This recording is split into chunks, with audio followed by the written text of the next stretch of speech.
This clump of plants right here is called Euphorbia polygona, or otherwise known as African milk barrel cactus. Actually, there is one that is not an African milk barrel cactus, and that's one right back here, but we'll get to that one a little bit later. So I just want you to concentrate on this little selection of plants here. And you'll notice that actually some of them are flowering, which is like super cute, very small, insignificant flowers. But this particular plant is actually native to South Africa, and it grows in extremely rocky conditions and very high light.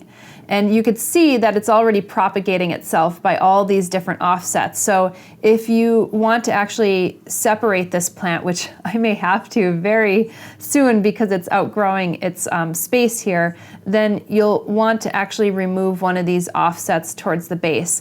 I should say that most euphorbia have this kind of latex, like a little white latex that comes like a sappy substance. Actually, I think that this one might actually be a little bit more of a clear latex, but you don't want to get that into your eyes. So make sure that you're wearing gloves and that you're not getting it anywhere near your eyes or nose or mouth, because it actually can burn you and harm you, and you might have to actually go to the hospital. So just be wary of that if you do take cuttings from this particular plant.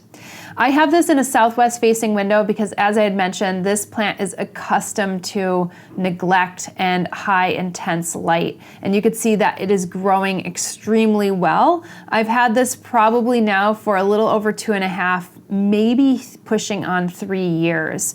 And I have this in a very well draining mix. I was actually experimenting with a mix that is a little bit rockier.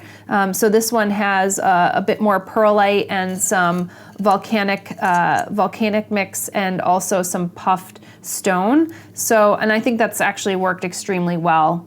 You don't want to be watering this all that much. I mean, even though it's in a southwest facing window, I water this probably once a week, but this is extremely drought tolerant. And you could see that these stems are actually super thick. And this kind of how can I describe this? Accordion kind of folding can actually constrict and swell out depending how much water this plant actually gets. So this is extremely used to being in suffering from benign neglect, if you will. But it's part of the reason what makes this such an incredible houseplant if you have the water for it, if you have the light for it.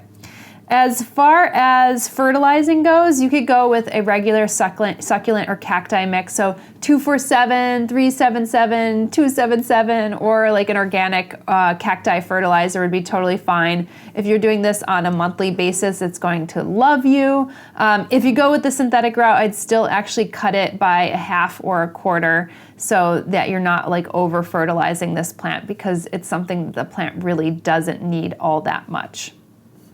Otherwise, I think this is a cool plant to have. I mean, look at the kind of shape of this one. It's very, very unique. And if you get them really small, they're also super cute.